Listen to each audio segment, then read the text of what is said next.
Karina, demain sera normalement le jour de l'inhumation de Eskeli.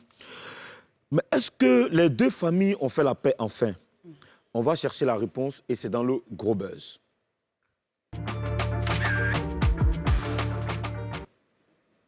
La sœur de Eskeli, Marie-France, est en ligne avec nous depuis le quartier Conakry, c'est à Bouaké.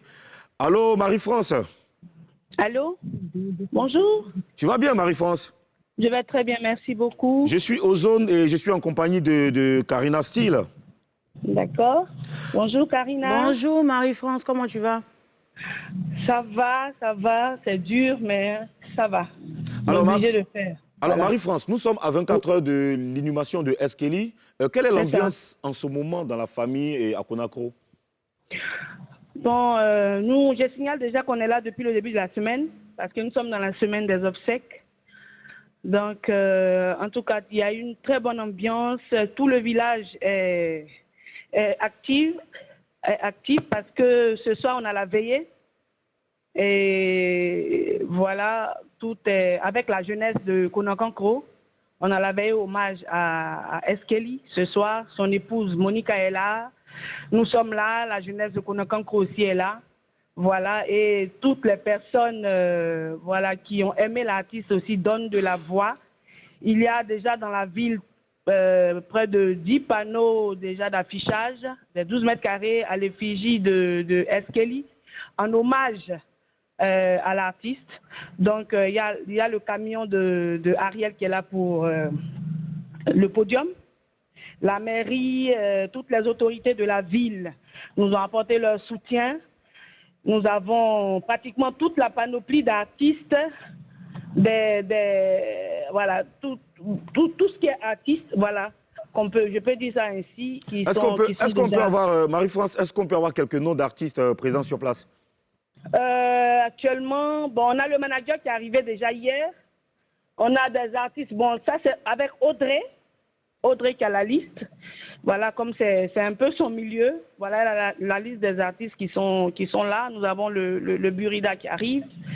Voilà, et c'est un peu ce que moi je peux vous dire. Voilà. Alors Karina, tu as une question pour Marie-France? Dis-moi, Marie-France, on avait appris qu'il y a les deux familles qui ne s'entendaient pas par rapport aux obsèques de Eskeli. Est-ce que tu peux nous raconter un peu? Qu'est-ce que tu peux nous dire par rapport à ça?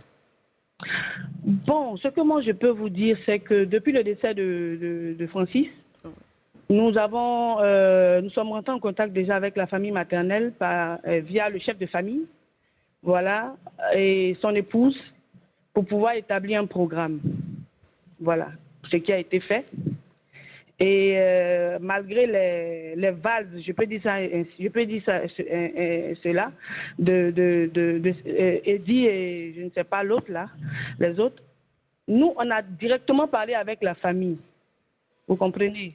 On a arrêté un programme et ce programme a été fait avec sa femme, c'est-à-dire pour le week-end du 11, comme prévu, vu que Monica n'est pas ici, en tenant compte de son emploi du temps parce qu'elle doit repartir, on a essayé de situer un programme dans ce laps de temps.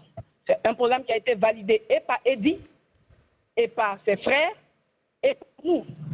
Voilà, c'est comme ça que nous avons commencé les démarches, tant au niveau des autorités compétentes, au niveau de la ville de Bouaké, au niveau d'Abidjan et au niveau de Congo. Voilà, nous avons été surpris d'apprendre que, voilà, Eddie faisait des vidéos en essayant de monter la jeunesse du village contre, les obsèques de son propre frère. Bon, mais finalement, quand on vient aux sources, on a la vérité. Moi, je peux vous dire, depuis le 25, depuis le décès de Eskeli, Eddie n'a pas mis les pieds jusqu'à aujourd'hui. On n'a pas encore vu Eddie à Bouaké. Oui. Donc, je ne sais pas de quoi, en fait, il parle. Voilà. Marie-France, parlons d'Eddie, je vais rebondir dessus. Il y a Eddie qui a dit que vous avez abandonné Eskeli depuis sa naissance. Bon, un enfant qui a abandonné depuis sa naissance, comment il peut porter le nom de son père? Une femme qui a un enfant avec un homme, est-ce qu'elle viendra dire à Eddie qui, en son temps, je pense qu'il devait avoir 5 ans, qu'est-ce qui se passe entre le père et la mère? Je ne pense pas. Je pense que Eddie ne connaissait pas son frère. Nous, on avait de très bonnes relations avec Eskeli. Très, très bonnes. Chacun à son niveau. En fonction du degré d'amour qu'il éprouve pour Francis, il sait ce qui se passe. En fait, nous, on n'a pas de nature à étaler les problèmes de famille sur la toile. Peut-être que c'est ce que Eddie recherche, mais pour le respect qu'on a pour la mémoire de notre père, qui était un journaliste très, très reconnu en Côte d'Ivoire, on se réserve le droit de donner des réponses aux sorties sporadiques d'Eddie pour raconter n'importe quoi. Vous comprenez? Pour une question d'éducation, il y a des choses dans lesquelles on ne rentre pas. Voilà. D'accord. C'est un peu ça. On avait de très bons rapports avec Eskeli. Eskeli le Tarek. Je pense qu'il y a des vidéos, il a eu à faire des interviews, il a parlé de ses sœurs, il y a des photos, pas plus tard qu'en février. On était avec lui bien avant ça, avant que sa carrière ne décolle. On était en relation avec lui. Donc, je ne sais, en fait, je ne sais pas de quoi Eddie parle. D'accord. Voilà. Alors, Marie-France, c'est quand la dernière fois que tu as parlé avec Eddie? J'ai jamais parlé avec Eddie. J'ai jamais parlé avec Eddie. D'accord. Voilà. Le programme qui a été fait, il y avait Eddie, il y avait Audrey, il y avait Monica, il y avait le grand frère d'Eddie. Ils étaient tous là. Voilà. Donc, nous avons appelé, notre aîné a appelé Eddie quand Eskeli est décédé. Vous comprenez? Oui. Et il a été recommandé de faire une réunion avec et la famille d'Eddie et la famille Tarek. Okay. Mais Eddie a fermé ses téléphones le lendemain. Tous ses téléphones étaient fermés. Et il a fermé tous ses téléphones depuis le matin. Monica a essayé de le joindre. Il ne prenait pas. Audrey a essayé de le joindre. C'était fermé.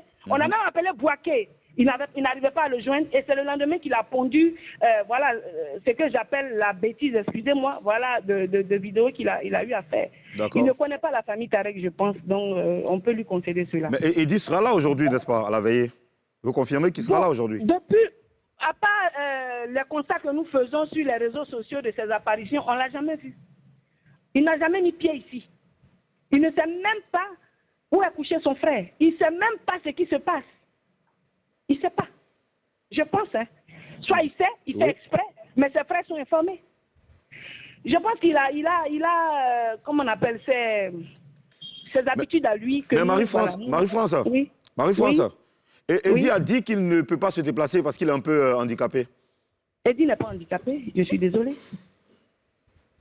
Eddie n'est pas handicapé. Il a marché, il juste un peu, il a marché pour venir, selon ce que Audrey a dit, c'est parce qu'elle n'a pas filmé, pour venir faire la réunion là-bas, à Abidjan, avec Monica. Ok.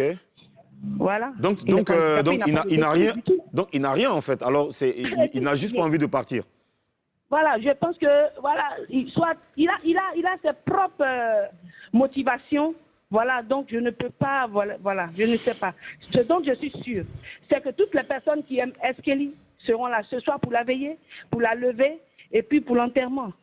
Voilà. Alors, vous avez parlé avec la mère de Eskeli? Mais on était ensemble depuis le début de la semaine. Et depuis le décès de Eskeli, on est en contact avec maman. Tous les jours, on est avec elle. Tous les jours. D'accord.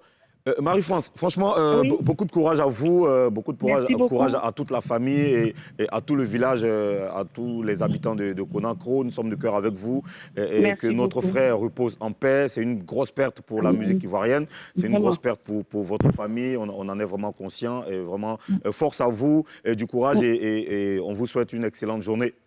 Merci à vous pareillement.